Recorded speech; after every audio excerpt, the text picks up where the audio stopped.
One evening, after my husband bathed our 4-year-old daughter, she started to cry out in pain.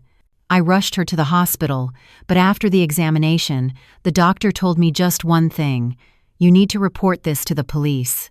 That night, the usual silence in our ordinary apartment on the 7th floor of a Chicago high-rise fell over us like a shroud. I had come home late from working overtime. When I opened the front door, I saw my husband, David, coming out of the bathroom, carrying our daughter Zoe in his arms. Steam was still rising from her hair. She was only 4 years old, and her big round eyes were wet with tears. She buried her face in my shoulder and whispered in a barely audible voice that she had a pain down there. I froze, my hands starting to tremble. Every mother knows that when her child says, "It hurts," her heart ignites. I set down my purse and touched Zoe's forehead, but she didn't have a fever. I glanced out the window. The Chicago sky was overcast, a light drizzle misting the glass. I told my husband to grab his coat. I wanted to get her to the hospital immediately, if only to calm my own nerves. But David hesitated for a moment, then said quickly, "Kids get aches sometimes because they don't drink enough water, or maybe some soap got where it shouldn't. Don't overreact." I know how much David loves Zoe. Sometimes, I think he loves her more than I do. But my child's cries were twisting my heart, and I couldn't ignore them. "I'm taking her to the hospital anyway," I said, my voice gentle but firm. "If it's nothing, all the better." My husband was silent for a few seconds, then nodded and wrapped our daughter in a towel. On the way to the hospital, Zoe clung to my neck, asking every few minutes, "Mommy, does it hurt because I was a bad girl?" I held her tighter and comforted her. "No, sweetie, you're a very good girl. And when something hurts, we ask the doctor to help us." In that moment, I realized that a mother's greatest fear isn't her own illness, but the terrifying unknown of what is happening to the small human who depends on her for protection. The pediatric emergency room was empty at this late hour, and the yellow fluorescent lights made the long hallway seem even colder. The doctor on duty was Dr. Evans, a calm and tidy man. He examined Zoe very gently, asking me a series of questions. What did she eat? How was her bath? What kind of soap did you use? Has she fallen or hit herself recently?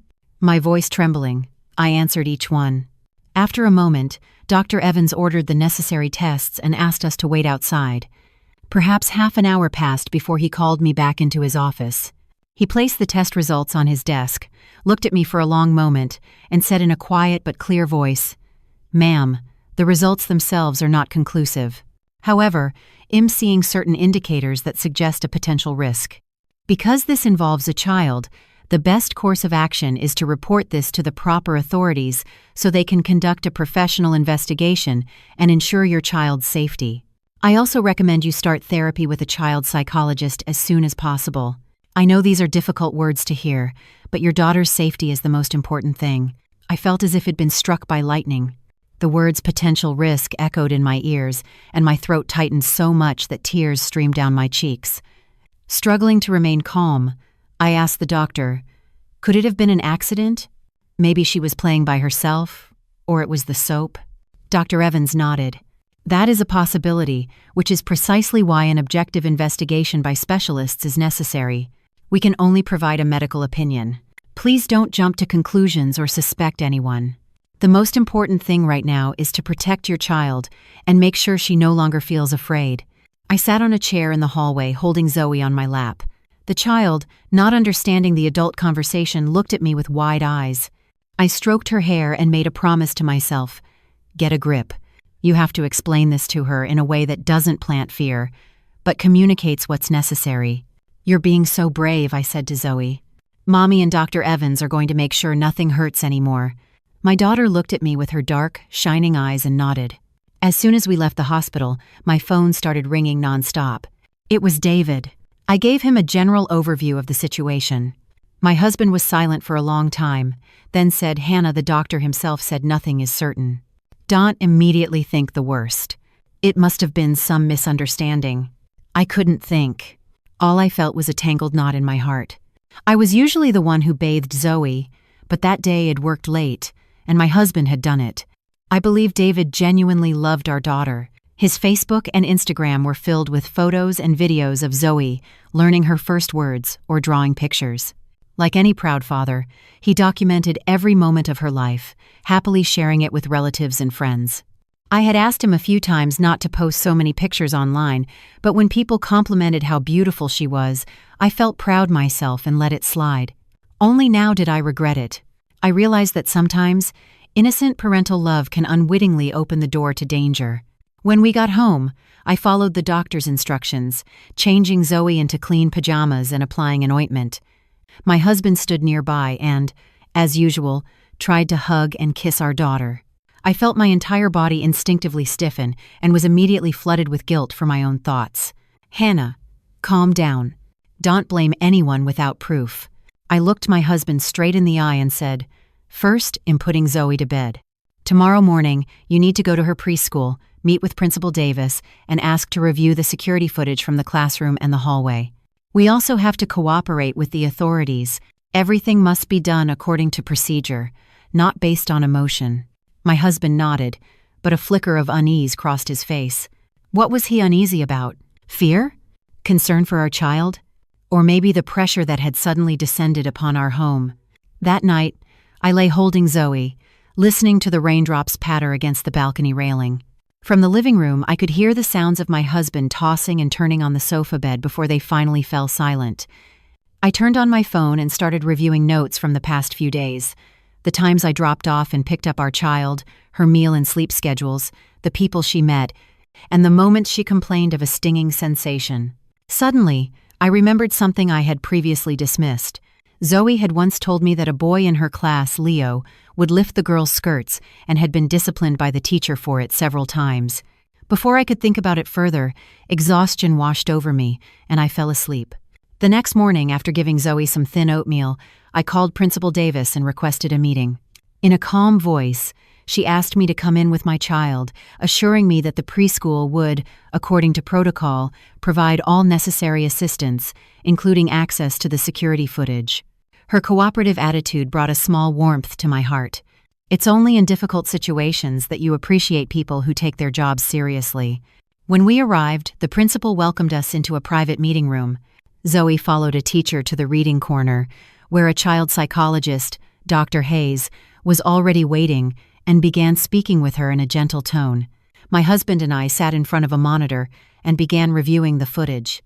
The children played, assembled puzzles under the teacher's supervision, and went in and out of the bathroom.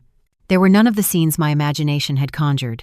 The only troubling thing was that due to yesterday's downpour, the signal from the hallway camera had been lost for 10 minutes right around the time the teachers were leading the children to another activity. Everyone held their breath. The principal squeezed my hand firmly and said she would call the technicians to try and recover the footage.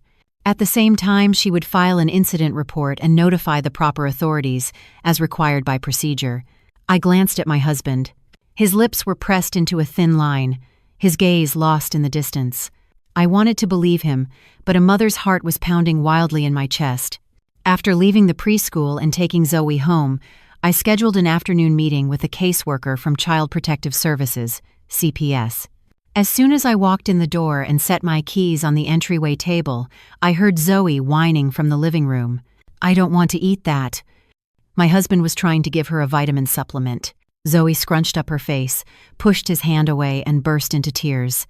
I walked over, picked up our daughter, and said I would give it to her later myself. My husband looked at me, his brow furrowed slightly, as if to say I had undermined his authority. I didn't want to argue, so I just took our child into her room. As the door closed, I felt my whole body tremble at the thought of the word safety. Children sometimes refuse medicine, resist having their hair washed, or cry for no reason, but adults cannot use that as an excuse to ignore the signals of distress a child sends. The CPS caseworker I met with that afternoon instructed me on how to preserve evidence, keep a log of my child's symptoms, and how to proceed without causing her further trauma. She emphatically urged me to never post photos of my child, especially from bath time, in revealing clothing or videos of her private life, no matter how innocent they seemed. "You know how it is," she said. "The internet is a playground, but it's also full of traps. It's best to set everything to private, or better yet, don't post at all." I nodded, a lump forming in my throat. Her words were like a knife to the pride I felt for our little angel, known throughout the neighborhood and among our friends. That evening I called my mother, Carol, who lives in rural Illinois. She listened to my story, was silent for a long time, and then said only, "Follow the procedures. Be calm, but don't be afraid. Don't judge anyone prematurely. Justice will prevail." Her words gave me immense strength. I stood on the balcony and looked down at the narrow street, glistening in the rain under the glow of the streetlights. Hearing the neighbors' children laughing, I felt my purpose become clearer. I would protect Zoe's childhood, no matter the cost. The second night, Zoe slept more peacefully. I sat at my desk and began writing the first entry in a journal of this journey. Date, symptoms, my child's words, my actions, people I met. Beside me, I placed a blank memory card. I decided that, if necessary, I would only provide any related photos and videos to the proper authorities. I changed the settings on all my social media accounts to private. I started deleting the videos that people had praised as adorable. With each tap of the screen, I repeated to myself, protecting your child isn't just about hugging her when she cries, but also having the courage to give up vain glory. Before turning off the light, I glanced at my husband. He was lying with his back to me, his breathing steady. I didn't know what was in his heart, exhaustion, fear, or perhaps a sense of being wronged. I wasn't judging anyone or taking sides. I had chosen the side of truth in my child. The next morning, we were scheduled to meet again with representatives from the preschool and the authorities. The long, difficult road I had to walk began with that small but firm and cold step. I closed the window and kissed Zoe on the forehead. The rain had stopped during the night, and it had grown colder, but in my heart, a small flame was burning. It was called defending my child. The next morning, I woke up before my alarm. The rain had stopped, but the air was still damp, and an early morning breeze drifted through the window, carrying the scent of wet earth. I got up carefully so as not to wake Zoe. She was sleeping, clutching an old teddy bear, her breathing even. I pulled the covers over her, kissed her hair that smelled of baby shampoo, and went out to the living room. David was making coffee. The yellow light cast a long shadow from his hunched back. He looked up and asked quietly, "Did you sleep well?" "Sort of," I nodded. "I have a meeting with the principal this morning. This afternoon, we have to go to the CPS office." My husband set down the kettle and said hesitantly, "Maybe we should just watch Zoe for a few more days." The doctor himself said nothing is certain. I looked at him, longer than usual. And what would waiting accomplish? Are we supposed to comfort ourselves that nothing happened once everything quiets down? I can't do that. Everything must be clarified with objective evidence and official procedures. It's the only way to protect Zoe, and all of us. My husband lowered his gaze to his coffee cup. In the ensuing silence, the ticking of the wall clock seemed unnaturally loud. I didn't want to back him into a corner or turn our home into an interrogation room. But if a child is harmed, only the truth can heal her. And if an adult has made a mistake, he must face it and fix it. I poured him a cup of coffee and said slowly, "I'm not accusing anyone, but I will stand on the side of the truth and my child."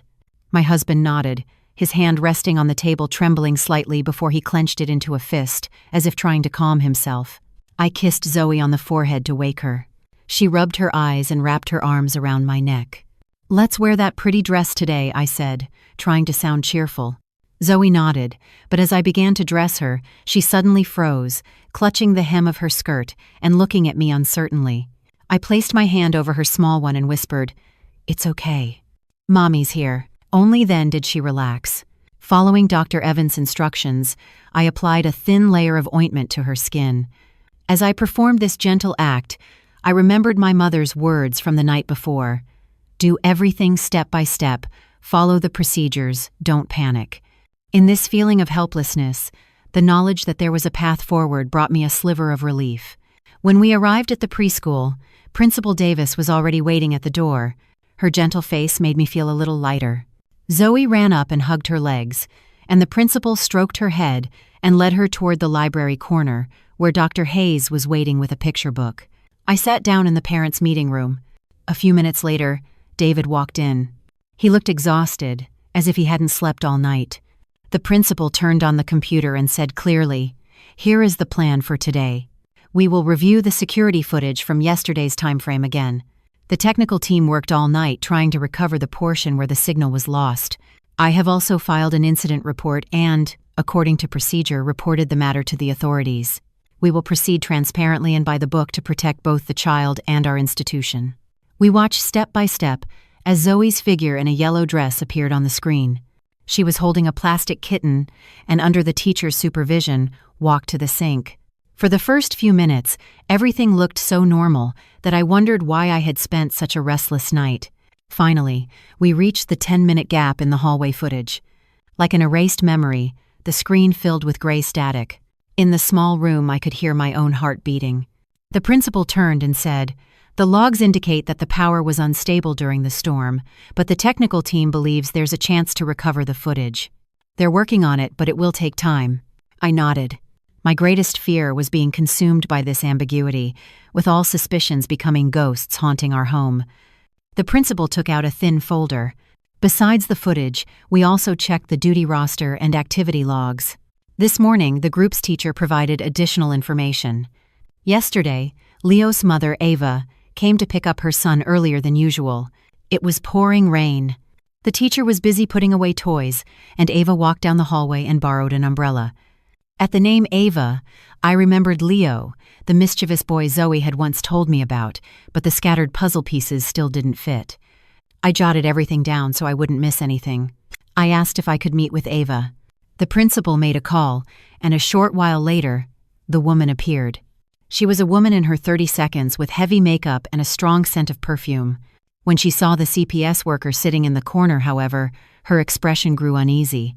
I greeted her lightly and said I just wanted to confirm that she had borrowed an umbrella. She nodded. "Yes. I walked down the hall yesterday and borrowed an umbrella from the stand by the front desk. I was in a huge hurry because it was raining so hard." I asked if she had seen who Zoe was with. She shook her head. "I didn't see. I'm sorry." I had no reason to press further. In the adult world, sincerity is rare, but I wanted to believe in good intentions until evidence proved otherwise. After the meeting, I peeked into the psychologist's office, where Zoe was coloring pictures. Dr. Hayes said quietly, "She seems a little afraid when talking about the bathroom, but she's emotionally stable and relies heavily on her mother. Please maintain her normal routine, don't question her, and don't make her feel singled out. And please never frighten her or use strong words around her." I nodded, feeling grateful. Such concrete guidance helped me organize my chaotic thoughts. Before heading home, I called my mother to give her a brief update. Mom advised me to light a candle at home and pray to God, asking for protection over my child. Suddenly, I longed for that kind of traditional comfort prayer, not because I expected a miracle, but because it was a ritual that reminded me of my roots. I prepared a simple meal, set it on the table, and prayed for my child's peace. David, standing behind me, held his breath when he heard my prayer. When I turned around, he looked at me and said, "Maybe you'll take Zoe to the park this afternoon to get some fresh air?" I thought for a moment and replied, "We'll go tomorrow. I have to go to the CPS office this afternoon." My husband mumbled, "Oh," and turned to clear the dishes. The weariness settled on his shoulders, seemed as heavy as a rain-soaked coat. That afternoon, the meeting with the CPS caseworker was conducted in a serious atmosphere. I was advised to keep a detailed journal, meal times, sleep patterns, reactions during bath time, and the content of any stories my child might tell. I was told to keep all receipts and prescriptions, and if I had previously published photos or videos of my child, to download and save them offline, and set all accounts to private. "Don't delete anything hastily," the caseworker said. "Deleting removes traces. For now, just store them, and if needed, we can compare them." I remembered the times David posted pictures of Zoe on social media, her innocent smile for the camera, and I felt a chill. I decided that tonight, at home, I would change the passwords and disable all public settings related to my child. When I got home and was organizing my documents, the phone rang. It was a message from Principal Davis. "Mrs. Miller, the technical team has recovered 7 of the 10 minutes from the missing footage. If you have a moment, could you come to the preschool now and watch it with us?" I looked at the clock. Dusk was approaching. I called David, asked him to make Zoe some oatmeal, and said I would be back soon. My husband asked if he should give me a ride, but I shook my head. "Stay home with Zoe." At dusk, only the light from the front office illuminated the empty preschool playground. In the tech team's office, 3 people were huddled around a monitor. The principal asked me to come closer. The recovered footage was blurry, as if viewed through a fogged-up window. Children's drawings hung on the hallway walls, spotlit by the lamps. Zoe appeared on the screen in her yellow dress, still clutching the plastic kitten. Next to her stood a boy I didn't recognize. He wore a hat with a dinosaur on it and a navy blue jacket. They walked side by side, occasionally saying something to each other. The two children stopped in a corner of the hallway. Then, the screen shook slightly, and a tall adult with an umbrella walked through the frame. His face was half obscured. He didn't stop, just past them, but I saw Zoe flinch and grip her kitten tighter. The boy pointed toward the emergency exit stairs. As they both looked in that direction, a raindrop hit the camera lens directly, and the screen went white for a few seconds. When the image cleared, Zoe was standing there alone, leaning against the wall. Her clothes were rumpled, and her eyes were red. The boy was gone. I felt a chill run down my arms. "That's all we could recover," the technician said. The signal for the last 3 minutes was completely gone and couldn't be salvaged. He swallowed hard. "Who is that boy?" The principal checked the roster and shook her head. "He's not a child from Zoe's group. Maybe from the adjacent one, but with the hat and jacket, it's hard to see his face clearly." The teachers aren't sure. I looked at the screen again, trying to catch any detail. A dinosaur hat with a red brim, a jacket with a small logo on the chest, gray pants. These small details felt as precious as gold. The principal promised to check every group and organize a meeting with parents for identification the next afternoon. I received a screenshot of the footage to provide to the CPS worker. When I stepped outside, the night air was quite cold. I stood under a tree, feeling how the 3 empty minutes from the recording had become a deep hole that had swallowed my family's peace, and my heart ached. I took a deep breath and repeated to myself, "Don't let speculation obscure the truth." Step by step. When I got home, Zoe was already asleep. David was sitting by her bed, his hand resting on the edge of the blanket. When he saw me, he forced a smile and stood up. She ate half a bowl of oatmeal and fell asleep right away. I nodded and briefly told him about the 7-minute recording. My husband asked if there were any strangers in it. I answered honestly. There was a boy in a dinosaur hat and an adult with an umbrella passing by, whose face wasn't visible. My husband bit his lip, a hard-to-read emotion flickering in his eyes. I added, "There's a parent meeting at the preschool tomorrow for identification. You're going too." "All right." That night, I turned on my computer, changed the passwords to all my accounts, and set all content related to Zoe to private.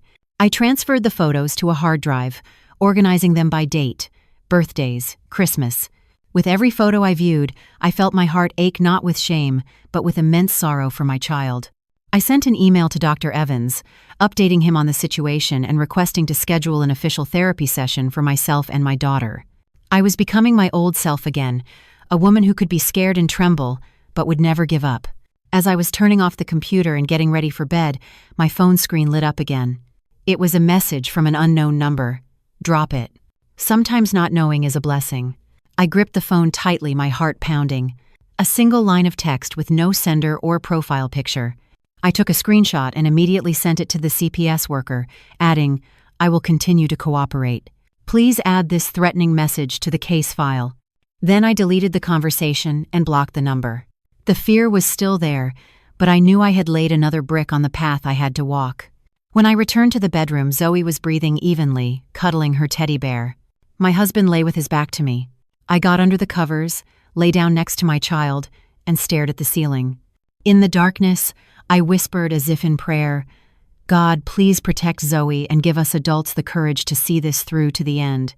Somewhere outside, a dry leaf hit the metal grate, making a soft sound. I closed my eyes and hugged my daughter even tighter. Tomorrow, I would keep going. I would meet with the parents, cooperate with the principal, and request the technical logs for the security system. And if I had to, I would hire a lawyer. Not to hastily accuse anyone, but to ensure that everything I said and did was thoughtful, legal, and true to my conscience. The next morning, the sky was still dark, but the chirping of sparrows under the eaves brought life to the quiet space. I looked at Zoe, still sleeping deeply, her cheeks rosy and her breathing steady. Every time I looked at her, I promised myself I had to be strong, no matter what happened, no matter how brutal the truth turned out to be. I covered her with the blanket and quietly went to the living room.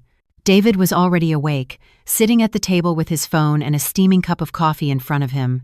When he saw me, he looked up, a strange flicker in his eyes, before forcing a smile. "You said there's a parent meeting at the preschool today." I nodded. "Yes. The principal scheduled it for 10 a.m. We're going together." "Okay," he replied quietly, but his voice was strained, and his gaze remained fixed on his slightly trembling coffee cup. After breakfast, I left Zoe with a neighbor for a little while, and my husband and I headed to the preschool. The playground was empty in the early morning, and the trees at the edge of the season were shedding their last leaves. The principal greeted us with a more serious expression than usual. "Thank you for coming so early. We've called all the parents from Zoe's group, and the adjacent one to identify the boy in the dinosaur hat." I nodded, a sense of tension rising within me, as if I were about to face something unexpected. The conference room was filled with parents, some curious, some worried, others annoyed by the sudden summons. On a large screen at the front of the room, the recovered footage played on a loop. When the boy in the dinosaur hat appeared, a hush fell over the room. A tall young man in a white shirt frowned slightly and whispered something to a teacher standing next to him. "I think that's my son." I looked up at him. He introduced himself as Lucas' father, from the neighboring class. All eyes turned to him. He lowered his head and said slowly, "I bought that hat for Lucas for his birthday, but I'm sure he left it at home yesterday. I asked him this morning, and he said he didn't take it." A murmur spread through the room. The principal asked in a quiet voice, "Could you please bring Lucas here? We'd like to check." The man nodded and made a call. A few moments later, a teacher brought Lucas in. He was a boy of about 5 or 6, with fair skin and a mischievous look in his eyes, but at the sight of so many people, he hid behind the teacher. The principal played the recording again, pointed to the screen and asked, "Lucas, is this you?" The boy glanced at the screen, shook his head vigorously, and said in a very soft voice, "That's not me. I didn't walk with Zoe." I looked into his eyes. There wasn't a lie in them, but there was definite fear. The principal sighed lightly, turned off the screen, and asked everyone to remain calm. She said another child might have taken the hat or swapped it, and they would continue to investigate.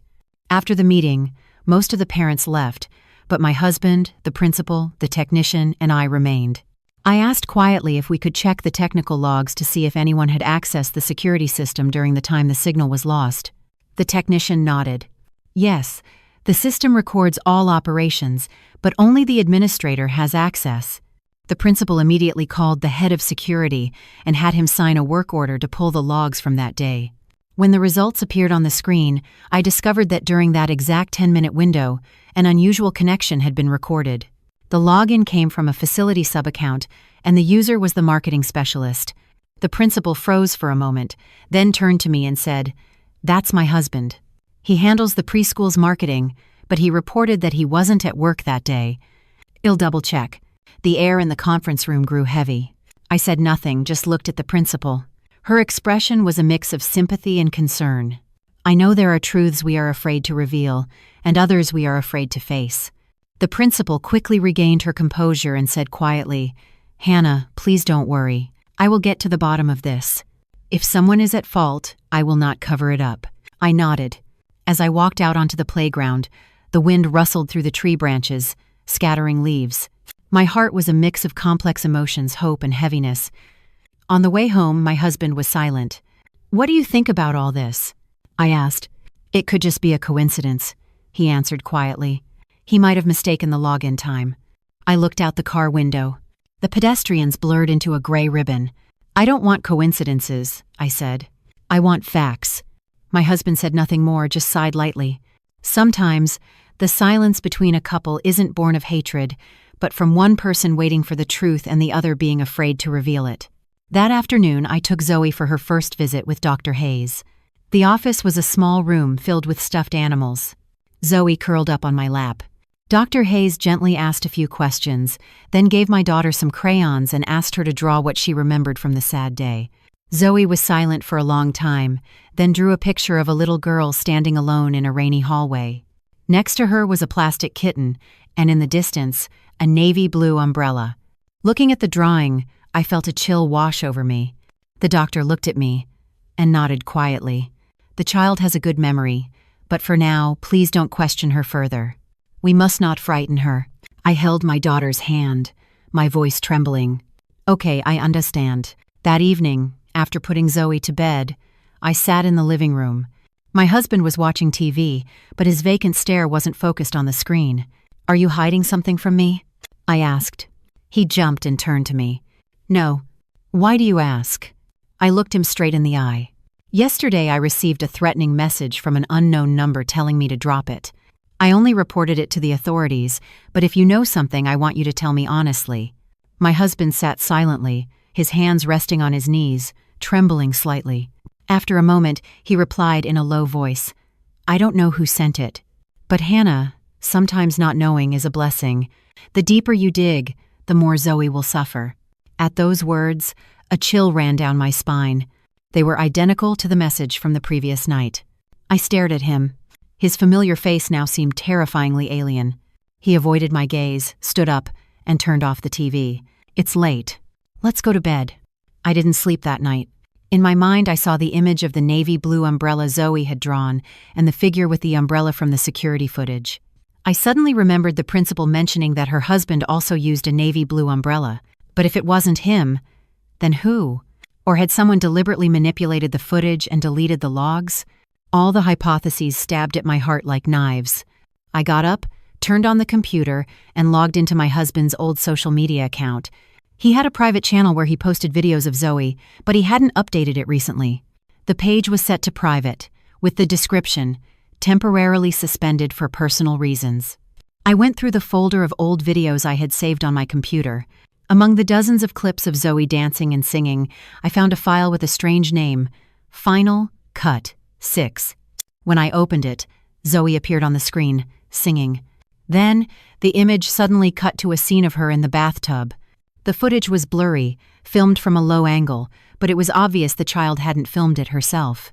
I froze, my heart stopped, and my hands trembled so much I nearly dropped the mouse. Someone had added a music track and even lighting effects. In the bottom right corner of the screen, I saw a watermark, David Media Productions. I had never heard of that name. I shut down the video and struggled to breathe. Tears streamed down my face, and I had no strength to wipe them away. I looked toward the bedroom where my husband and child were sleeping. My heart pounded, and a wave of immense chaos flooded my mind. I knew that from this moment on, my fight would not end with finding the truth.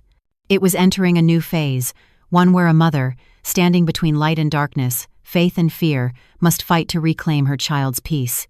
The next morning I was sitting on the couch, my hands still trembling as I clutched the flash drive with the copied video. I hadn't slept a wink. The scenes from the recording replayed in my mind like a nightmare, and the fear, anger, and grief took my breath away. Someone might think it was a file uploaded by mistake, but the camera angle, the lighting, the room's appearance, it was all unmistakably our bathroom. It couldn't have been an accident. I knew I was about to confront a cruel truth. A mother's instinct, no matter the pain, wouldn't let me look away. My husband came out of the bedroom, his hair disheveled, his eyes weary. He was surprised to see me still sitting in the same spot. "Why are you up so early?" "You should still be sleeping," he asked. I looked him straight in the eye and said in a strangely calm voice, "I need to talk to you." My husband stopped.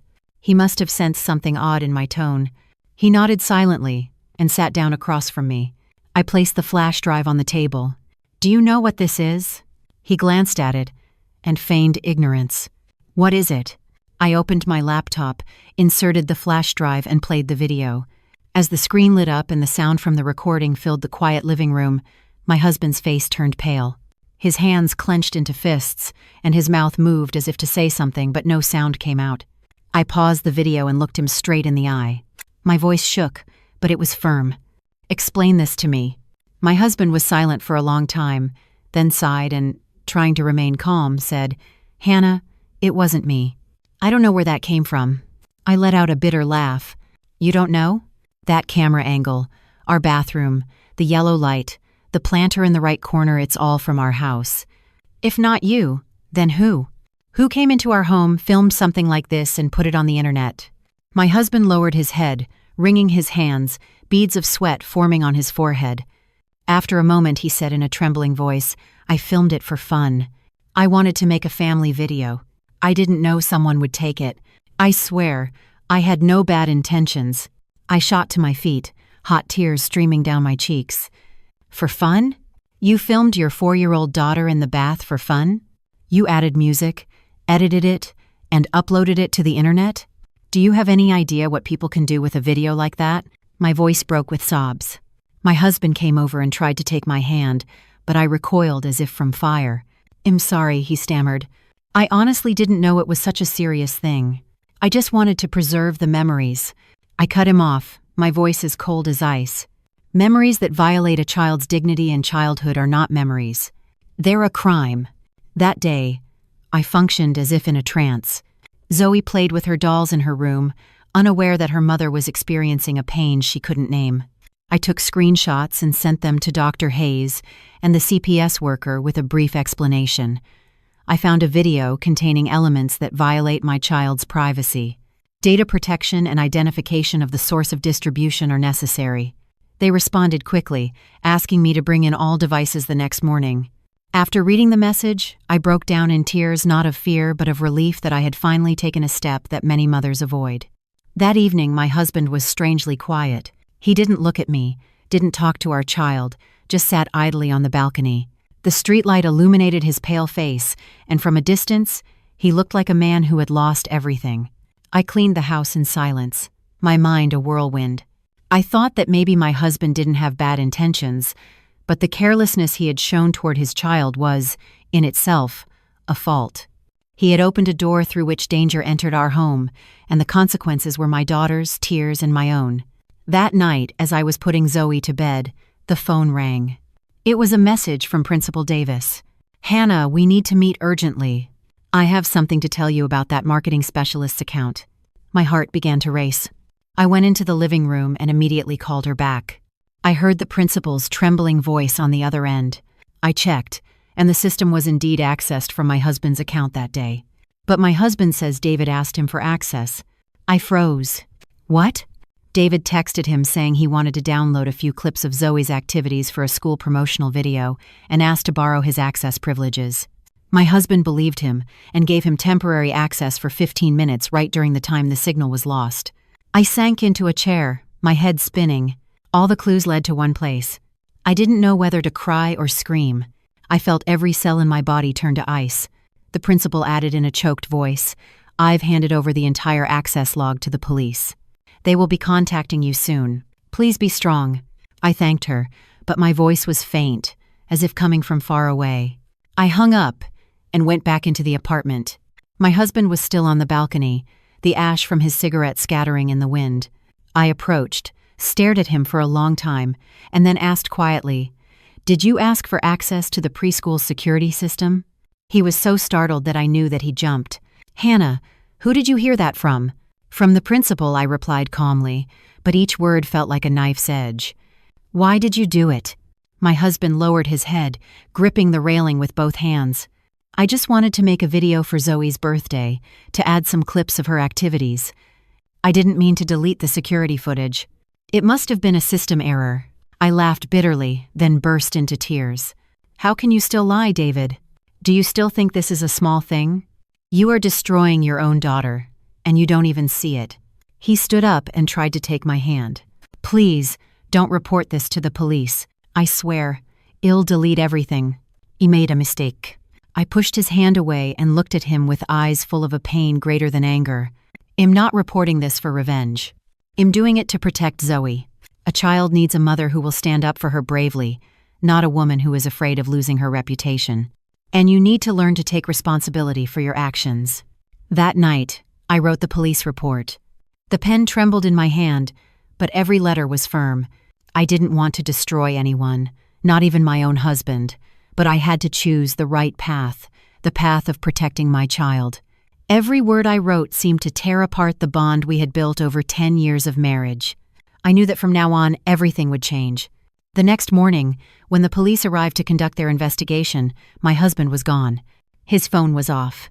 I gave them all the materials and a clear statement. Dr. Evans also came by to comfort me and advise me on how to protect Zoe's psyche in the future. When everything had quieted down, I went out onto the balcony and looked at the small street below. The morning sun cast its light on the rooftops. I felt pain, but also relief. I knew I was on the right path. That afternoon, my phone rang. An unknown number, but the voice was familiar. Mrs. Miller? This is Marcus, the admin for David Media Productions. I got a message about the video. I think you should know. It was your husband who sent me that video. I froze. The voice on the phone was calm, but every word was a dagger. He said it was an artistic clip expressing a father's love. He asked me to adjust the brightness and add a music track. I had no idea it contained such sensitive elements.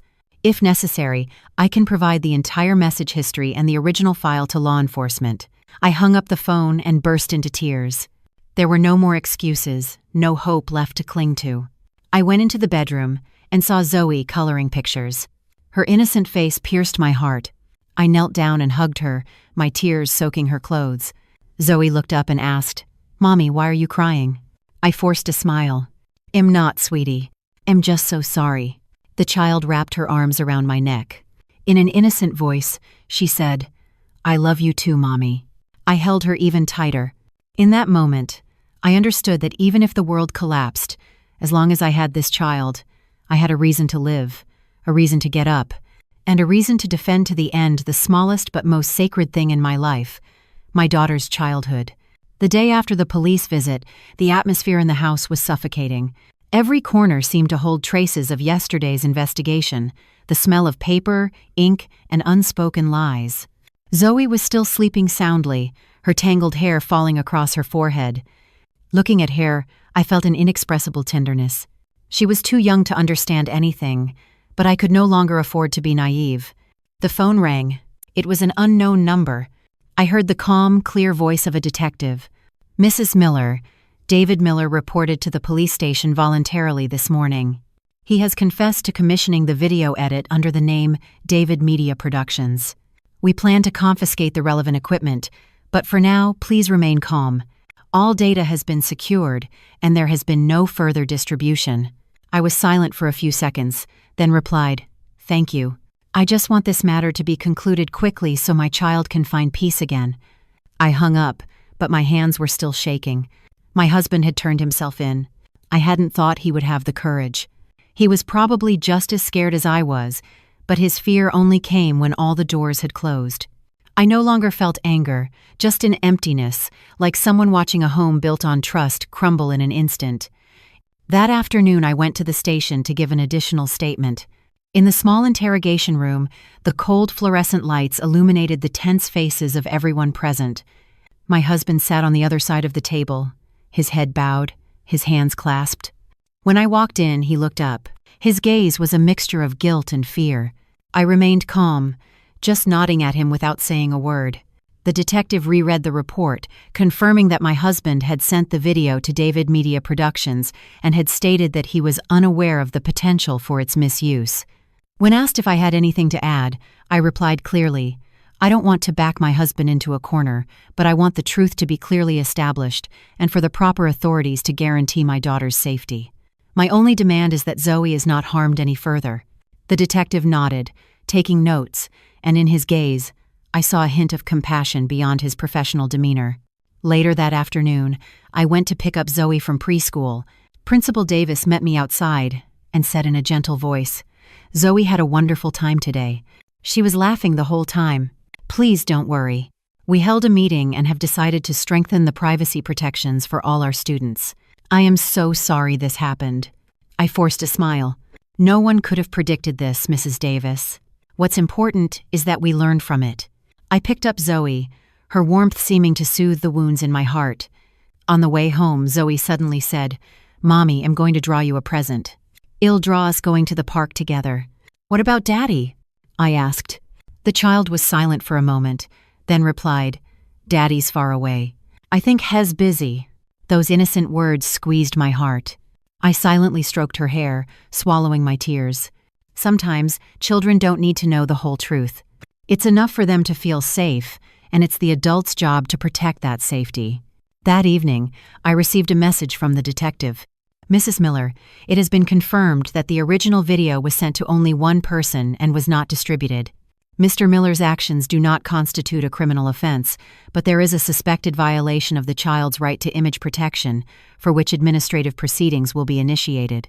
If you consent, we can also set up a psychological support program for your child. I read every word carefully and sighed. On one hand, I felt relief. On the other, I was still hurt.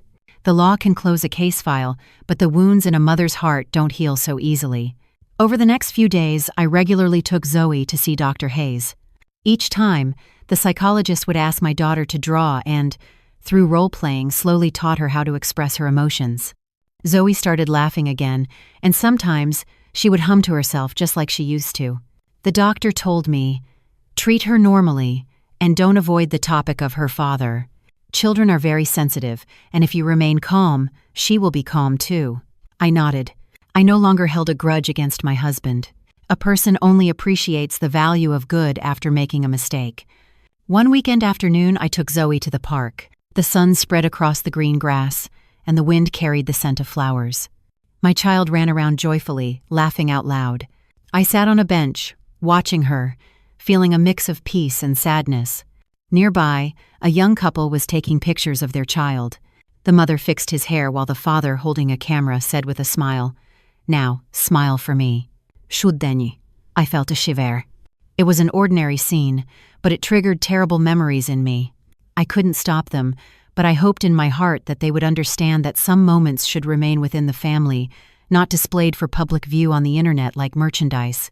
That evening, when I opened the door to our home, the empty apartment had the distinct smell of a house without a man. No matter how much I had hated him, I couldn't deny that he was once a good father and a responsible husband. With one foolish step, he had pushed his own family to the brink. I opened the closet, found a shirt he had left behind, folded it neatly, and tucked it away at the bottom of a drawer. Maybe one day, when everything has settled, I will let him see his child, so they can both learn to apologize not to each other, but to the innocent child who needed unconditional love. That evening, Zoe ran up and hugged me. "Mommy, I finished my drawing." I looked at the picture she had made. A woman and a little girl were walking hand in hand under a sky full of stars. In the corner, there was a small rain cloud.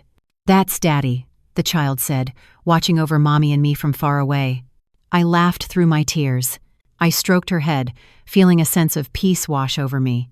Somehow, in her little heart, my child had left a space for her father, and maybe I should learn from her the purest form of forgiveness, too. That night, I opened the window and looked out at the city. The glowing lights, the quiet honks of cars, the laughter of passers-by. I understood that no matter how much wreckage is left behind, life goes on. I sat at my desk, filled out a few lines on a document, and finally sent it to the authorities. It was a statement confirming that I had reviewed all the findings and was not seeking additional punishment. Not because I wanted to protect him, but because I believed the greatest punishment for my husband was not a court sentence, but having to face himself and his daughter's pure eyes every night. Before bed, I kissed Zoe on the forehead. The child turned over and mumbled in her sleep, "Mommy, don't be sad anymore."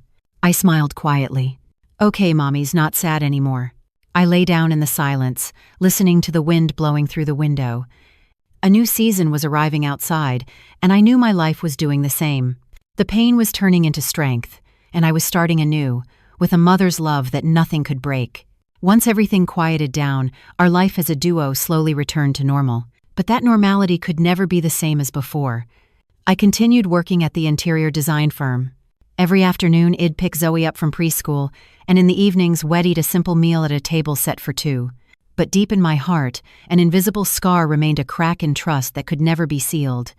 For the first few days, Zoe often asked, "Mommy, where's Daddy?" I would only reply, "Daddy went far away for work." The child accepted this, but every evening she would look at the front door, waiting for the familiar sound of a key. I knew the day would come when she would understand everything, and all I could do was help her become strong enough to forgive. I didn't teach my child to hate. I believed that hate was just a seed of darkness planted in a child's heart, which should be growing in the light. One morning, I got a call from the police station. The officer's voice was gentle. "Mrs. Miller, David Miller, has turned over all his devices and has been cooperating fully with the investigation. He would like to offer his apologies to you and your child. He is currently on leave from work and awaiting a decision from his company." I was silent. I felt a mix of sorrow and anger. The man I once believed in and relied on had now become a strange, pale shadow in my memory. I thanked the officer and hung up, a weight on my heart. That afternoon, while grocery shopping with Zoe, I accidentally ran into my husband at the checkout. He was noticeably thinner, his face gaunt, and his eyes held a deep weariness. But when he saw our child, a genuine joy lit up his face. "Daddy!" Zoe cried out and ran to him. Before I could stop her, she hugged his legs. My husband bent down and stroked her head, his voice choked. "Daddy missed you so much, sweetheart." I stood a few feet away, unsure whether to approach or turn away. Part of me wanted to scream, another part felt relief that he could at least feel remorse. He looked up, our eyes met, and he said quietly, "I'm sorry, Hannah." He added that he knew no words would be enough. I replied in a calm voice, "I don't need your apology. Just please don't show up without asking. Zoe needs time." My husband lowered his head without a word, quietly slipped a small teddy bear into our daughter's hand, and turned away. Zoe hugged the gift tightly and asked, "Mommy, why is Daddy so sad?" "Because he knows he did something wrong, sweetie," I answered quietly. That night I watched Zoe sleeping with the teddy bear in her arms. The nightlight cast a soft glow on her face, and I remembered the day I first became a mother, that small, trembling, sacred moment.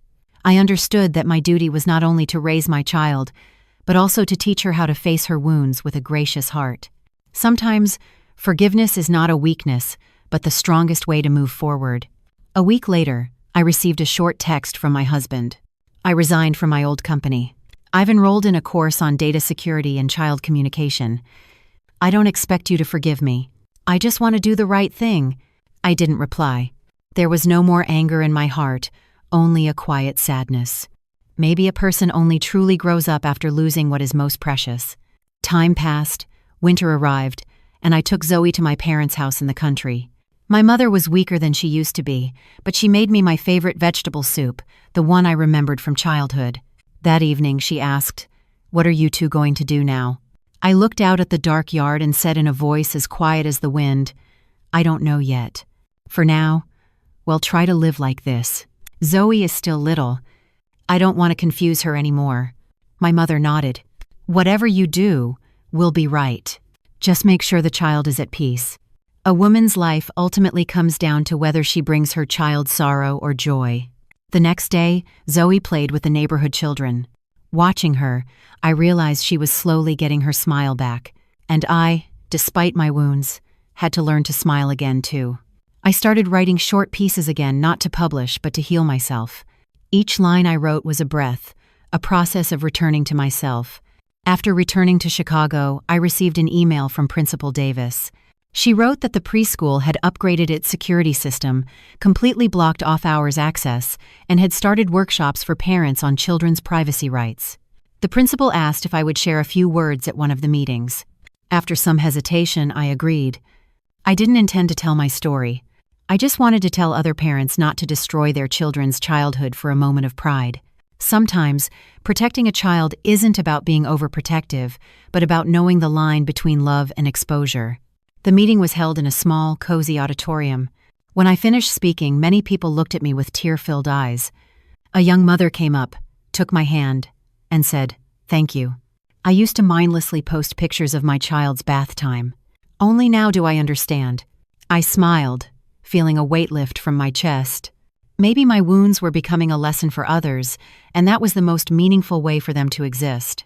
That night, when I got home, Zoe was asleep by the window. The moonlight fell on her face, which looked angelic and peaceful. I sat beside her and said quietly, "Everything will be okay now, sweetheart." For the first time in months, I felt true peace. Life was long, and I knew that no matter what trials lay ahead, I would never let fear defeat love. Across the city, my husband was probably starting over too.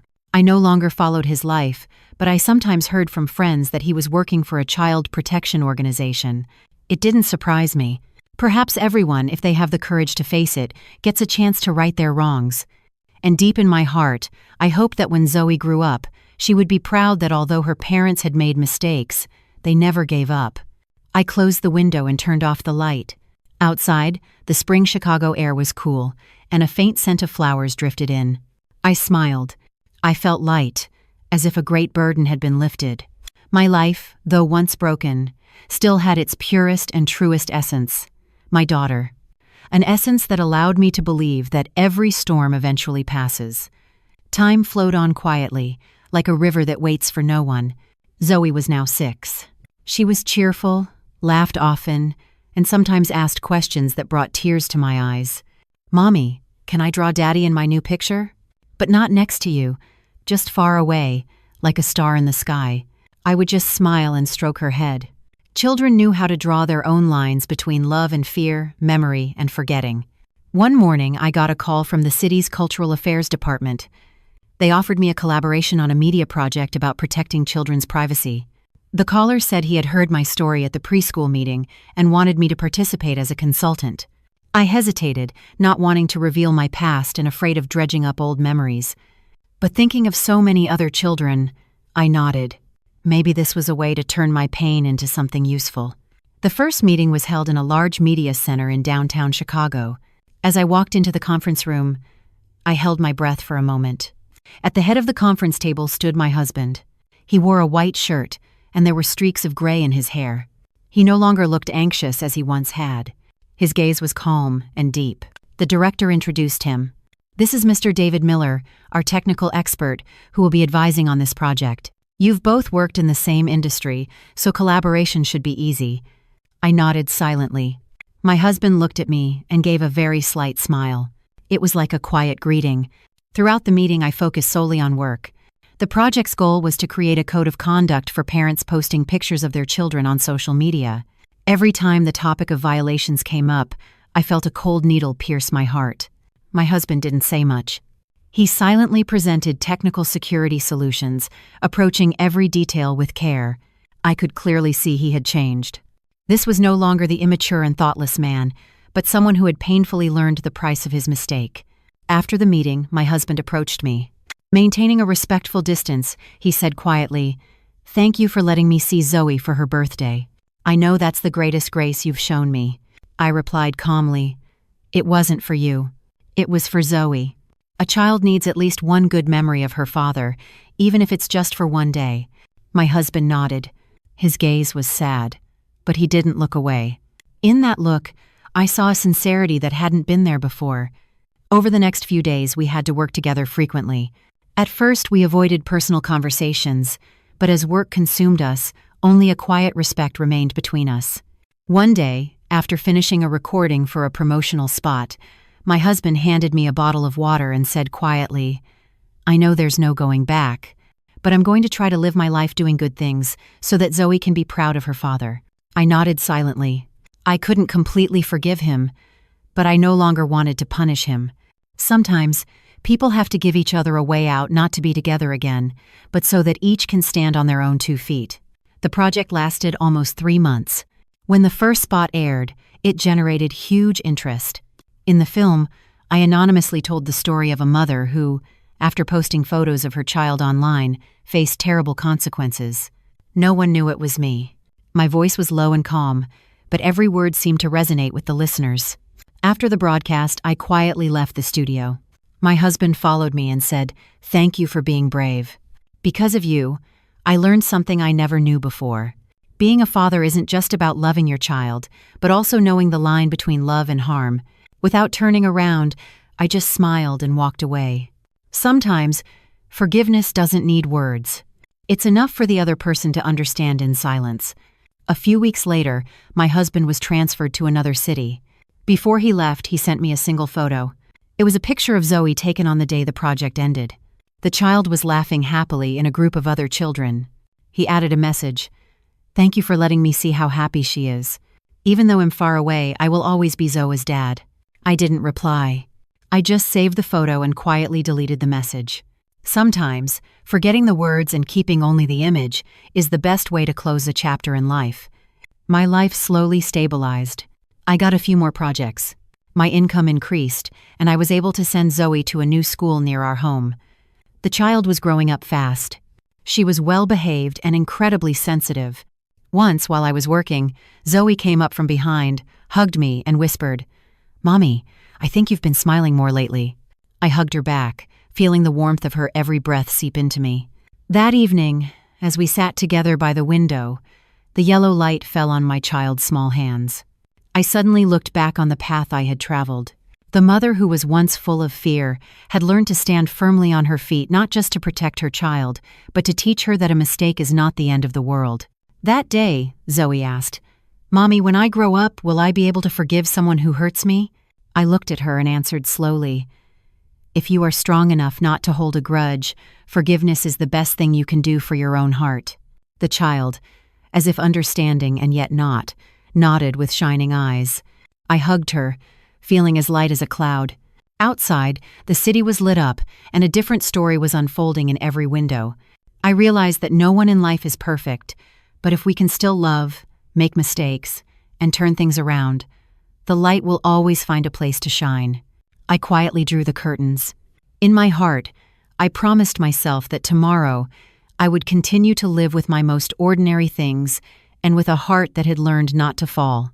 3 years later, Zoe was 8. She was a second grader with long, shoulder-length hair and a smile so radiant that anyone who saw her fell in love instantly. Though I had been through turbulent days, a faint scar remained in my heart. Every morning as I walked her to school and watched her run toward the gate, I was thankful that she could grow up in peace, a peace I once thought I could never defend. Time had made me forget many things, but it hadn't erased everything. In the dead of night, while Zoe slept, I would sometimes open my phone and look at pictures of her from when she was 4, pictures from an innocent time when she didn't yet know fear. Next to them were a few old photos with my husband. I didn't have the courage to delete them, but I rarely looked at them. They were like well-sharpened knives. A light touch was enough to feel the pain. One morning, Zoe's teacher called me to the school. She said Zoe had been crying in class because a classmate had teased her for not having a dad. I froze. I had prepared for this day to come, but when it became a reality, my heart tightened. I asked cautiously what Zoe had said. The teacher replied, "She said she does have a dad, he just went far away." Her voice was choked. I was silent for a moment, then asked if I could take my child home early. On the way home, Zoe was strangely quiet in the back seat. I tried to make small talk. "Sweetie, how about we get some ice cream?" She shook her head. It wasn't until we were home that I heard her voice. "Mommy, where did Daddy really go?" I looked into her clear, sad eyes and felt a pang of pain. I didn't want to lie to her anymore, but how could I tell her without hurting her, yet in a way she could understand? I answered slowly, "Daddy once did something wrong, and he went very far away to learn how to be a better person. When you're older, you'll understand." Zoe lowered her head and whispered, "Does Daddy still love me?" I hugged her tightly, my tears falling onto her fragrant hair. "Of course, sweetheart. You are the most precious treasure in the world to Daddy and me." That night, after Zoe fell asleep, I sat by the window and looked out at the street. The pale yellow glow of the streetlights stretched in a long ribbon on the rain-slicked road. I suddenly wondered if my husband was also looking at a similar view somewhere, and like me, thinking of his child. After he left, we had lost contact. I sometimes heard from friends that he was working for a child protection organization and giving lectures on digital safety. It was probably his way of paying his debt to the world. One evening, I received an email from the organizers of an international media conference. I was invited as a speaker to talk about the value of silence after trauma. I was surprised. I had never thought of publicly telling my story, but what surprised me even more was the list of invited guests.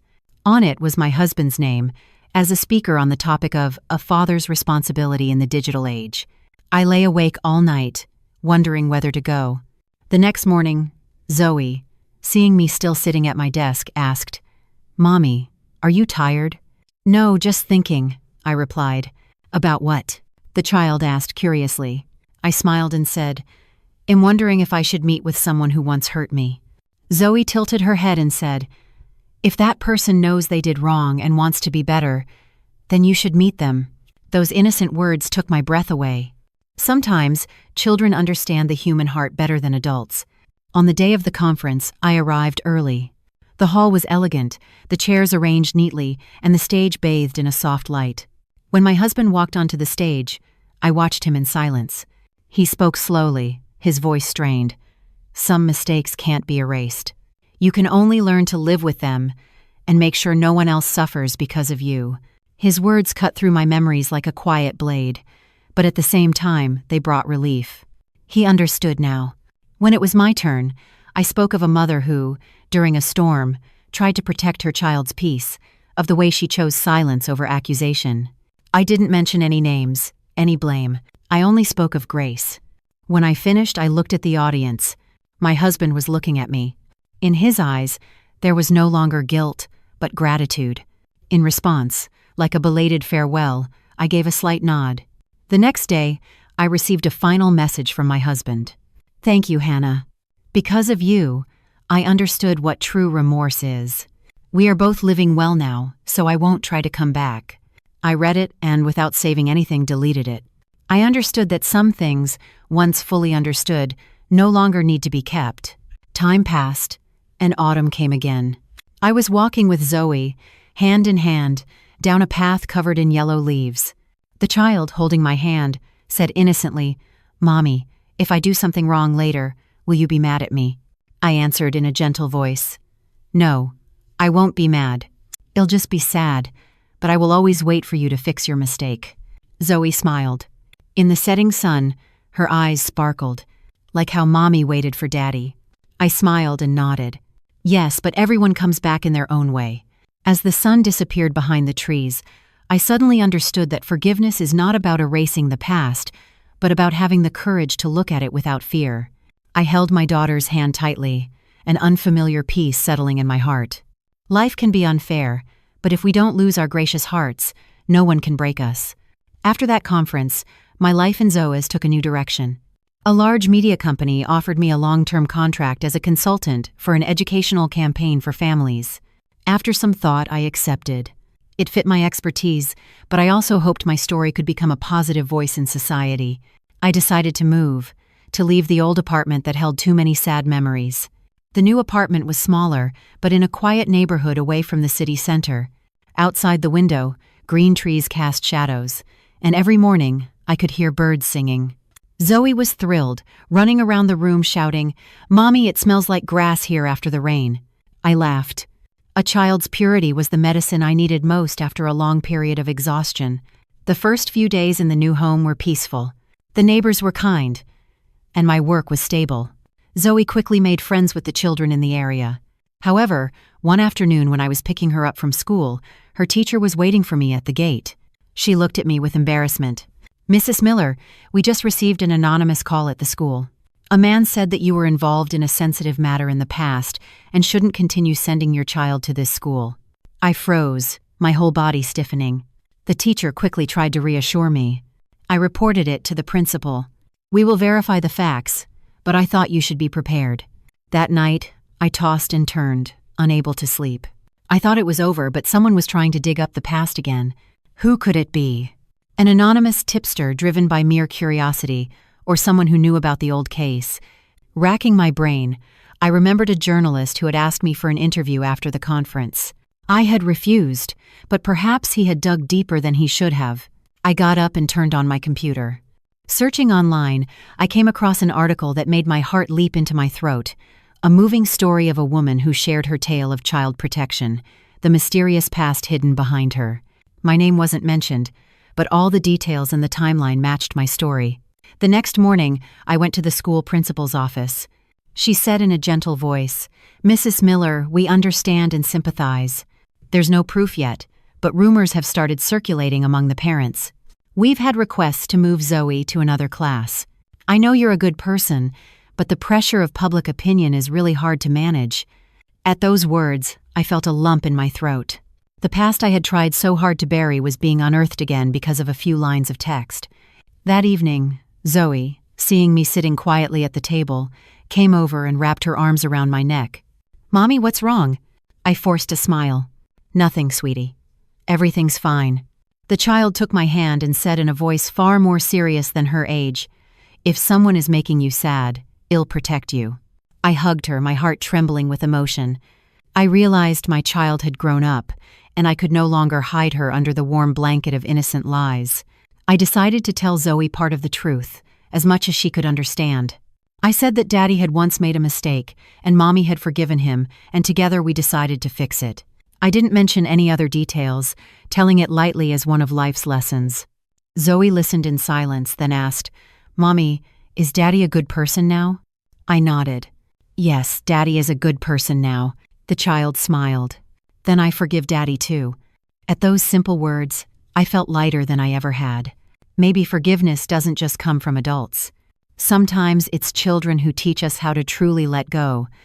A few days later, the article was taken down. The journalist, Rick Snyder, probably got scared of the liability, or someone stopped him. I didn't pursue it. I chose silence. Now, my silence was not an escape, but the calm of someone who had walked through a dark night and no longer needed to prove anything. One afternoon, while working, I received an email from an unknown address. The message was just a few lines. "Thank you. I wrote that article. It was my mistake. I just wanted to raise public awareness. I never intended to hurt you or your daughter. I wish you peace." I read it and felt neither anger nor joy, only the empty space in my heart quietly closing. After that incident, I enrolled Zoe in an evening art class. The child enthusiastically painted everything she saw, the sky, the trees, even her mother reading a book. One time, Zoe drew a picture of 3 figures, a mother, a child, and a man standing far away under a tree. "Who's that?" I asked. Zoe replied innocently, "That's Daddy, but I drew him a little further away so you wouldn't be sad." For a moment I was silent, then gently stroked her head. My child didn't need to understand everything, but her little heart already knew the boundaries between love and harm. As time went on, the wounds slowly healed, and I learned one thing. Only when the past stops hurting us do we become truly free. I started writing my first book, not a novel, but a sincere collection of stories about parenting in the social media age, written in a gentle tone, without accusing anyone. I simply wrote what I had experienced. On the day of the book launch, I brought Zoe with me. She wore a white dress and her hair in 2 braids, her smile as bright as the morning Sunday. After the book signing, a middle-aged man holding a copy of my book approached and said quietly, "Thank you for writing a story that so many people need to hear." I recognized him. It was my husband. He said nothing more, just nodded and quietly walked away. Watching him go, I no longer felt pain in my heart. Only respect and peace remained between us. That evening, back home, Zoe asked, "Mommy, I saw a man smile at you today." I answered quietly, "Yes, that was someone who once hurt Mommy, but not anymore." The child tilted her head. "Because you forgave him." I hugged her and smiled. "Yes, when we forgive, that's when we become truly free." That night, I opened the window and looked up at the star-filled sky. The moonlight reflected in the clean glass, like in my daughter's eyes. Life, ultimately, even after the harshest storm, can become gentle again, if only we have the courage not to turn away and to keep moving forward. My first book, When a Child Becomes a Mirror, unexpectedly became a topic of conversation in many communities. I never thought a sincere story about parenting in the digital age would touch so many hearts. I received hundreds of messages, some thankful, others moved. But there were also those who suspiciously tried to dig into my past. Public opinion is a double-edged sword. When it praises, it lifts you to the heavens, but when it starts to gossip, a single baseless rumor is enough to cast you down. The morning my interview appeared in a major magazine, I was making coffee, listening to Zoe chatter about her day at school. "Yesterday, my teacher read a part of your book to the whole class," she said. "Everyone said you're so brave." I smiled faintly, but deep down I felt uneasy. I knew that the more people who knew, the greater the risk of old matters resurfacing. I wasn't afraid for myself, but that my child would be hurt again. My fears became a reality. An exposé post suddenly appeared on an anonymous social media account, suggesting that the story in my book wasn't just a social phenomenon, but the true story of a person involved in a child video scandal a few years ago. No name was mentioned, but enough specific clues were given that anyone who had heard the news back then could guess. The comments under the post quickly split into 2 camps. Some claimed I had bravely overcome my past. Others suspiciously called me a hypocrite. That afternoon, when I arrived at work, the moment I walked in, everyone fell silent. No one said anything, but their looks were enough to make my heart sink. My boss called me into his office and said quietly, "Hannah, maybe it would be good for you to take a few weeks off?" "We believe you," but the online sentiment is very negative right now. We're worried it will affect the company's image." I nodded. I wasn't resentful. I understood that in the face of public opinion, everyone wants to protect themselves. When I got home, Zoe, who was coloring, looked up and asked, "Mommy, why are you home so early today?" I forced a smile. Mommy got a few days off to spend with her little girl. The child, unaware of the complex thoughts swirling in my head, cheered with delight. That night, I went online and read the malicious comments with a heavy heart. Someone wrote, "If this is true, she has no qualifications to be an inspiration to others." I wanted to write a reply, but I immediately deleted it. Why explain? People didn't want the truth. They just wanted someone to judge. 3 days later, the doorbell rang. A young female journalist said politely, "Mrs. Miller, I'm not here to write an article. I just wanted to ask if you regret sharing your story." I looked at her and answered calmly, "I don't regret it. If I hadn't told it, many people would still be repeating the same mistakes we did." She nodded, her curiosity turning to respect. That night, I went out on the balcony. The city was still lit up, and people were still living, loving, and judging. I realized that it's not the mistake that hurts a person, but being perpetually stigmatized by the memory of that mistake. I couldn't change the past, but I could live in the present in a way that allowed my child to walk with her head held high. A few days later, my husband unexpectedly called. His voice was lower and calmer than before. I heard, "Don't be afraid. That post is a violation of privacy. I've contacted a legal team to take action." I was silent for a moment, then said, "There's no need. They didn't slander me, they just stated facts that happened. If we decided to reveal it, we must also have the courage to endure it." He paused, then said in a low voice, "I'm just afraid Zoe will be sad." "If we don't respond with hate, she won't be sad," I replied. We were both silent. It was perhaps our first conversation as two adults, without accusations or excuses. 2 weeks later, everything died down. People had moved on to new topics, and I had learned to watch the storms with calm. One day, I received an offer to appear on a public television program called Inspiring People. Surprised, I wanted to decline, but Zoe pulled my hand and said, "Mommy, you should go. Your story is really amazing. I want everyone to hear it." Her bright smile moved my heart. The taping took place in a studio with a warm atmosphere. The host asked, "If you could go back in time, would you choose silence to avoid this storm?" I looked straight into the camera and answered, "No. Some mistakes, if not told, will be repeated by others. I don't want my daughter to grow up in a world where people treat carelessness as a trivial matter. Sometimes, a single moment of inattention can destroy a child's entire childhood." The entire studio held its breath. Tears welled up in the eyes of a few audience members. When the program aired, it achieved record viewership. This time, the comments were different. People were no longer just talking about the mistake. They were talking more about the willpower that overcame adversity, about the way a woman rose up without hatred. Not everyone believed me, but at least I was no longer afraid. That evening, watching a rerun of the program, Zoe rested her head on my shoulder and said quietly, "Mommy, you're the most amazing person in the world." I laughed and stroked her soft hair. "No, Mommy is just someone who didn't want to give up." The child looked up, her eyes shining. "Then me too. Whatever people say, you'll never give up." I hugged her, an unfamiliar warmth spreading through my heart. Life didn't have to be perfect. It was enough that it was real enough to turn pain into strength, and generous enough to move forward without resentment. Outside, the wind gently swayed the flower branches by the window, and the moonlight fell on Zoe's hair. I thought to myself, if there is a next life, I would still want to be this child's mother, so that in every storm of life, just like tonight, we could find each other and walk through it in peace. After the television program, my life seemed to settle down. The praise and support from viewers moved me, but deep down I was aware of the shadow that light casts. The more well-known I became, the greater the risk that my past would be dredged up.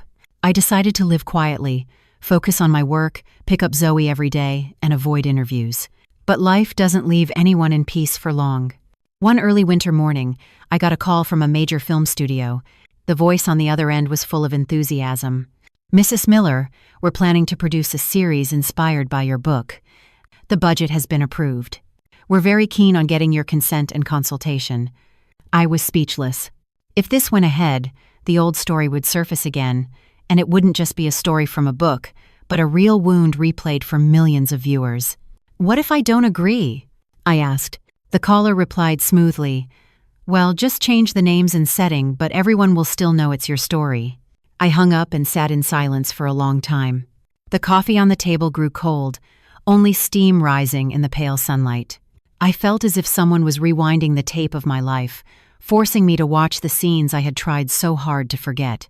That night, I told my mother everything. She was silent for a long time, then said, "If you stay silent, they'll write whatever they want. But if you participate, at least you'll have the right to tell the truth." Sometimes, facing something is the only way to find peace. I thought about it all night, and finally decided to meet with the producers. They arranged to meet in a small cafe in an old part of town. The director, Mr. Cole, a man in his 40s, had a sharp but warm gaze. "Ma'am," he said, "we don't want to sell a tragedy. We want to tell a story about the growth of a woman who was able to rise up and turn pain into strength." I looked at him and asked directly, "But have you thought about the child in this story? The child has already been hurt, and now she might have to see herself on screen." He answered slowly, "All identifying details will be kept confidential. If you can just help us understand the mother's emotions at the time more deeply, the film will be authentic without losing its humanity." I agreed on one condition, that no real names would be used. I only told them what was necessary for the script. The work lasted several weeks. Every time I recalled the past, I felt like I was stepping back into that time, the fluorescent lights of the interrogation room, Zoe's cries, my husband's bowed head. There were days when I came home unable to say a word, just lying down. Zoe, seeing my exhaustion, would quietly cover me with a blanket and say, "Don't be sad, Mommy. The old things are over." Those simple words gave me the strength to go on. When filming began, I finally felt the price of confronting the past. One day, I was invited to the set. They were shooting the scene where the mother discovers the distributed video, the very moment that had torn my heart to pieces. The actress, deeply in character, trembled and cried. I stood behind the monitor, wiping away tears that wouldn't stop flowing. The director came over, placed a hand on my shoulder and said, "Thank you. Ma'am, without your courage, we couldn't have told this story so honestly." I just nodded silently, feeling both light and heavy. When the film was nearing completion, the studio asked me to participate in a press conference as the inspiration for the story. I hesitated, afraid not of public opinion, but that Zoe would be dragged into the whirlwind. I asked her, "Will you be uncomfortable if Mommy appears on TV again?" Zoe shook her head. "No, Mom. I want people to understand from your story that everyone can make a mistake, but if they fix it, everything will be okay." I looked at my 8-year-old child as if I were talking to an adult. Maybe I had raised a soul stronger than myself. The press conference was held in an elegant hall. When the first trailer was shown, the audience held its breath. The image of the mother in the film holding her child in her arms under the police station lights, tears streaming down her face, was familiar yet foreign. The host asked me, "What do you feel, seeing your private story become a film?" I answered, "If my story makes someone stop before they hurt their own child through carelessness, then all the pain I experienced has meaning." The entire audience stood up and applauded. I felt a sense of relief, as if I had finally walked through a door I hadn't dared to touch for years. But after the press conference, I received an unfamiliar envelope. Inside was a handwritten letter from an anonymous sender. "If you let this film be released, I will publish the original video you've been hiding. You can't pretend to be a hero forever." I froze. The uneven but razor-sharp handwriting was like an old rusty knife reopening a healed scar. I didn't sleep that night, sitting in the dark living room, lit only by my phone screen. I knew the sender could be anyone, someone with access to the old files, a curious person, or someone who held a grudge against my husband. But I also knew that running away only prolongs the fear. I opened a drawer and took out the hard drive where I kept all the old data. I wanted to erase everything, but I stopped myself. I understood that deleting the data wouldn't erase the past. The past lived in memory, in Zoe's eyes, and in all the choices I had made. The next morning I called my husband. He listened to my story and was silent for a long time. Finally, he said, "I have the original. I kept it in case someone else distributed it. Don't worry, I'll handle this." I was surprised. You still have it? He said he had tried to delete it many times, but thought that if someone else used it, only he could stop them. He didn't want me or our child to be hurt anymore. I was speechless. Sometimes, remorse is proven not by words, but by quiet protection. When the film was officially released, audiences wept. They no longer wondered if it was true or false. They just said the film had touched their hearts. That night, I watched the film with Zoe. In the final scene, as the mother walked down a crowded street holding her child's hand, Zoe turned to me and asked, "Mommy, is that you?" I answered quietly, "It's someone like Mommy. Someone who can be afraid, love, and get back up again." The child smiled and rested her head on my shoulder. "In my eyes, you're the bravest person in the world." Watching the credits slowly roll up the screen based on a true story, I felt a sense of peace wash over me. Life, ultimately, wasn't about forgetting what had passed. It was about becoming strong enough to look at it without trembling. Now, in the soft glow of the screen, sitting next to my daughter, I felt that true peace had returned. After the film's release moved millions, my life seemed to enter a peaceful phase. But that peace was like a thin membrane. One afternoon, returning with Zoe from art class, the doorman in our building handed me a brown envelope. He said someone had left it but didn't give a name. A cold shiver ran down my spine. I opened it. Inside was a printed still from that old video, and a note in uneven handwriting, "Don't think you can bury this forever." I stood in the middle of the lobby, catching my breath. All the memories I thought were dormant came rushing back, threatening to break down the doors of memory I had locked so tightly. I looked around. There were only a few elderly people walking in the lobby. Zoe looked up and asked innocently, "Mommy, who sent the letter?" I forced a smile. "It must be a mistake, sweetie. You go on upstairs, okay?" The child skipped off, and I remained there, my heart clenching. That night, I sat in the dark living room, examining the photo again. The picture itself wasn't horrifying, but to someone who knew the old story, it was deeply unsettling. I knew this person wanted more than just blackmail. They wanted to scare me, to force me to retreat. But if I gave in to fear, all the effort of the past few years would be for nothing. The next day, I went to the police and filed a report. The detective who had handled my original case, Detective Miller, still worked there. He recognized me and said with a warm look, "You did the right thing, Mrs. Miller. Don't let anyone control you with fear. Well, check the building's security footage." He then asked, "Has anyone unfamiliar contacted you recently?" I remembered that a few days ago, a middle-aged man had come to my office. He introduced himself as an independent journalist, Rick Snyder, and said he wanted to write a follow-up to the film article. When I refused, he said with a sneer, "The story isn't over yet, Mrs. Miller." At the time, I thought it was just bluster. 2 days later, the police called. The security footage showed the man who left the envelope. It was the same journalist. I sighed, feeling a mix of relief and bitterness. Some people treat others' suffering as an opportunity for their own gain. I signed a personal protection order request, but another fear grew in my heart. If Zoe found out about this, would she be able to stay calm? That evening, as I was cooking dinner, Zoe suddenly asked, "Mommy, my friends say you're very famous. You have a movie, a book, and lots of people want to talk to you. So why are you sad?" I turned to her. In her clear eyes was a maturity beyond her years. I said in a gentle voice, "When people know too much about me, they get curious about things they shouldn't. And Mommy is afraid that will hurt my little girl." The child nodded. "Then don't be sad. If Mommy didn't do anything wrong, we don't have to hide." I stood there, stunned. Sometimes, children have a courage that adults spend a lifetime learning. The next day, the police informed me that they had found the man. He admitted to trying to use the facts to dramatize his article and had sent the letter to pressure me into an exclusive interview. Hearing this, I felt more pity than anger. I dropped the charges and asked that the matter end with him signing a statement promising not to do it again. The detective asked, "Are you sure?" Most people in this situation would see it through. I replied, "I'm tired of dragging the past behind me. Sometimes, forgiveness is the only way to stop." After that incident, I took Zoe to my parents' place in the country for a few days to rest. The late winter fields were covered in mist, and the green shoots of wheat were as fresh as if they had never known a storm. In the afternoon, we sat by the river. Zoe asked, "Mommy, why do you keep looking into the distance?" I smiled and said, I was just thinking that sometimes people are afraid to show others their past, but really, without that past, they wouldn't be as strong as they are today. Zoe rested her chin on her hands. So the past is useful too, Mom. I nodded.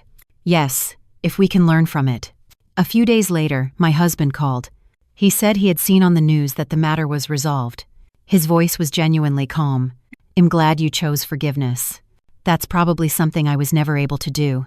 I replied, we all learn, just at different times. We were both silent for a moment. Then he said he wanted to come see our child, no mention of old matters, just to see her once. After some hesitation, I agreed. On the day my husband arrived, Zoe was painting on the porch. When she saw him, she looked up. At first he seemed like a stranger, but then recognition dawned and she called out quietly, Daddy. Just that one word, and I saw my husband's eyes fill with tears. He sat next to her, looked at her drawing, and said in a choked voice, You paint so beautifully, sweetheart. Zoe smiled. I'm drawing Daddy, but I don't know how to draw a sad face yet. At those words, I held my breath. My child was still the same innocent child, but she had become sensitive enough to see the deepest parts of an adult. When my husband was getting ready to leave, he stood in the yard and said quietly, Thank you, Hannah. You let me see the most beautiful thing I ever had in my life again. I said nothing, just nodded. Some apologies don't need to be spoken. True remorse was already in his eyes.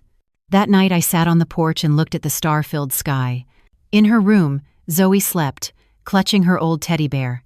I said to myself quietly, Everything passes eventually, and only love remains.